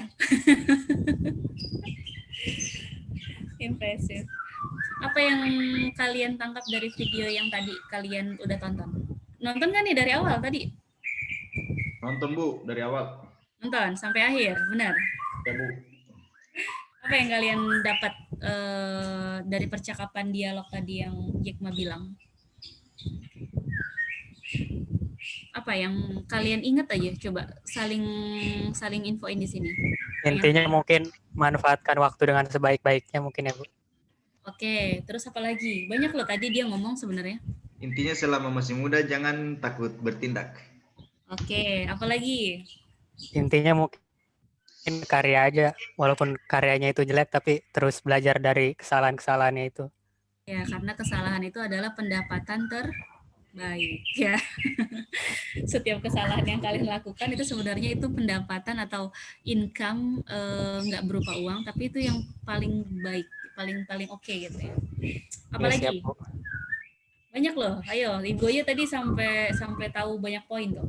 Coba kalian lebih peka ya, lebih ingat. Coba apa? Lebih jeli. Zulfa gimana? Ada, Bu. Kalau Zulfa, Bu, sebenarnya ini Zulfa juga udah pernah nonton videonya sebelumnya. Oh gitu. Terus apa yang ditangkap? Mungkin dari segi anak mudanya ya, Bu. Kan kalau Jack Ma dulu, intinya kalau kita melakukan sesuatu walaupun gagal, jangan jadikan kegagalan itu sebagai keterpurukan. Tapi kegagalan itu sebagai sebuah hal menuju kesuksesan. Jadi gagal itu bukan selamanya gagal, tapi gagal itu adalah satu jalan menuju kesuksesan. Dan ketika kita muda, dan juga kita juga harus jadi sosok yang pekerja keras, dan jangan jadikan waktu kita itu hanya sekedar untuk bermain-main gitu. Karena setiap waktu itu ada hal yang bisa kita lakukan, ada hal yang bisa kita buat, sesuatu yang mungkin suatu saat bisa bermanfaat buat orang lain, dan jangan pernah mengeluh dengan keadaan juga. Oke, apalagi Zulfa? Kayaknya dia bagus nih. Siap. Apalagi ya, Bu? Banyak sih, Bu. Sebenarnya inspirasi dari video ini juga bisa jadikan pesan juga buat kita. Apa pesannya? Teringat sih kata-kata yang terakhirnya juga. Intinya jangan malu juga, seperti kata Kak Asbak tadi juga. Kalau kalau kita ingin melakukan sesuatu,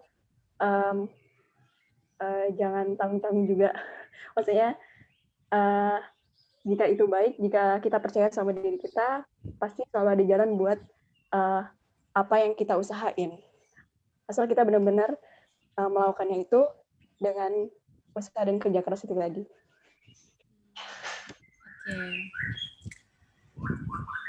Tadi ada satu kalimat yang keren banget ya menurut Ibu.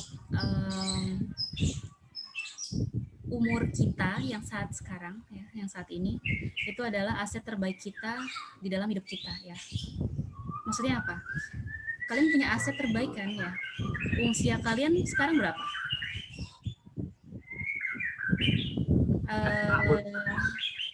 17 tahun. 12 tahun, Bu. Berapa? 12 tahun. 12 tahun. Muda. Berapa ayo? Nah, katakan misalnya kalian masih umur 20 tahun, 19 tahun ya, 18 tahun baru lulus SMA. Nah, itu aset terbaik kalian. Kalian masih punya waktu yang banyak, tapi jangan sampai terlena juga sebenarnya ya. Waktu kalian, usia kalian yang saat sekarang, nah kalian tempa dengan baik-baik, dengan sangat baik, harus nambah skill ya, kayak tadi ya, update skill terkait soft skill kalian tentang bahasa Inggris ya, kalian dialog bahasa Inggris sering-sering latihan, nanti ketemu misalnya di kantor itu orang-orang yang modelnya seperti ekspatriat, kalian coba latih, salah ya nggak apa-apa, karena memang ya tadi ya, kesalahan itu ya aset kalian yang paling apa sih ya, paling berharga gitu ya untuk kalian. Kalian bisa belajar dari kesalahan, walaupun diketawain ya biarin, kalian nggak bisa bahasa Inggris, tapi kan nanti lama-lama bisa gitu ya. Bisa itu karena dipaksa sebenarnya ya, bukan karena harus jadi kebiasaan, tapi karena dipaksa juga. Kalau udah jadi kebiasaan, ya? Gimana? Ya siap, Bu. Ya. Wah, ada chat masuk banyak nih. Yang saya dapat ya Bu, jangan mikirin orang berkata apa ke kita tentang masa depan kita, yang tahu sendiri masa depan kita adalah diri kita sendiri. Oke. Grassberg bilang jangan takut ditolak, jangan mudah mendengar pendapat orang lain. Nih Grassberg kenapa nih takut ditolak ya? Oke, Zulfa bilang oke, true Kakak Asber. Nih kayak Ibu kayak pembaca ini ya, pembaca atensi di radio ya. Oke, Adit bilang masa lalu saya adalah milik saya, masa lalu kamu adalah milik kamu, tapi masa lalu milik Asbak pernah tersakiti, Bu. Oh, pernah tersakiti? Ya ampun. Bukannya yang menyakiti. Masa lalu kita adalah milik berdua. Aduh, Grassberg nih kenapa nih? Tuh kata Kartika Grassberg terus ayo. Ya, itu salah satunya ya.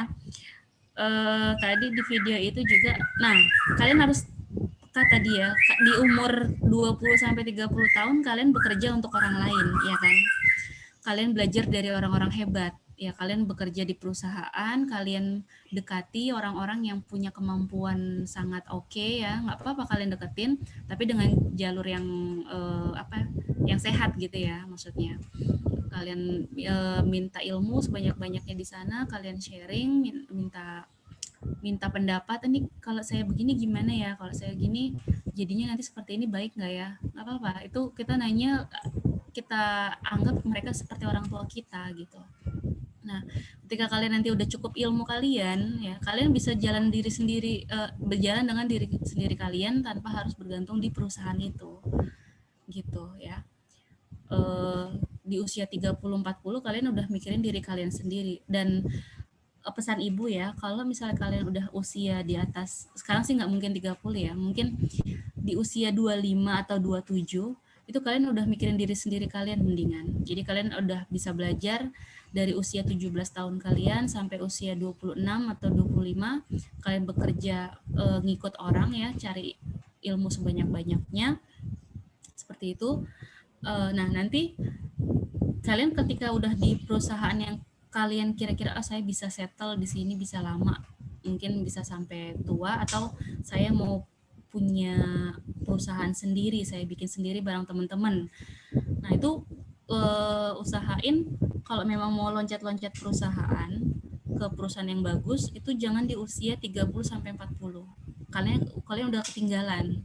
Usia kalian udah nggak mumpuni untuk nantinya bersaing biasanya. Gitu ya. Yang ada nanti kalian bekerja ya statusnya ya kontrak terus gitu kan, nggak pernah permanen. Kalian tergusur oleh adik-adik kelas kalian yang usianya lebih muda, yang lebih kompeten lagi, dan kalian harus upgrade skill kalian udah terlambat misalnya ya. Update skill kalian udah terlambat karena usia kalian, jadi perusahaan berpikir ulang untuk menerima kalian, untuk mengangkat kalian sebagai pegawai tetap gitu kan. Itu banyak hal gitu. Jadi bisa-bisa harus kalian sebisa mungkin manage waktu kalian ya. Jangan sampai kalian terlena untuk pindah-pindah loncat kantor, loncat-loncat pekerjaan, tapi kalian nggak dapat apa-apa, nggak dapat jabatan dan lain-lain, atau nggak kalian ilmu kalian ya di situ-situ aja nggak berkembang gitu ya. Itu pesan ibu ya. Oke, alhamdulillah udah azan zuhur. Udah jam 12 juga. Perkuliahan kita cukupkan hari ini ya. Gimana? Baik, Bu. Oke, ya. Sampai jumpa minggu depan. Kalian sehat-sehat, jaga kesehatan. Mau dikasih tugas nggak nih? Atau nanti aja? Minggu depan aja ya dikasih tugasnya ya. Ya, Bu. Iya, Bu. Iya, Bu. Oke, minggu depan insya Allah udah dikasih tugas untuk nambah-nambah nanti nilai UAS kalian. Kalau UTS alhamdulillah lulus semua nilainya, ya nggak ada yang ngulang. Alhamdulillah. Amin. Ya, terima kasih kalian udah belajar lebih keras, tapi tetap jangan berbangga diri, tetap terus belajar, nggak boleh berhenti, nggak boleh merasa puas soal ilmu, ya ilmu itu sangat luas. Oke, kurang lebihnya mohon maaf ya. Terima kasih banyak. Selamat beristirahat. Wassalamualaikum warahmatullahi wabarakatuh. Waalaikumsalam warahmatullahi wabarakatuh. Terima kasih, Bu. Terima kasih banyak, Bu. Sama-sama, Bu. Sama. Oke, Asbar. Terima kasih, Maul.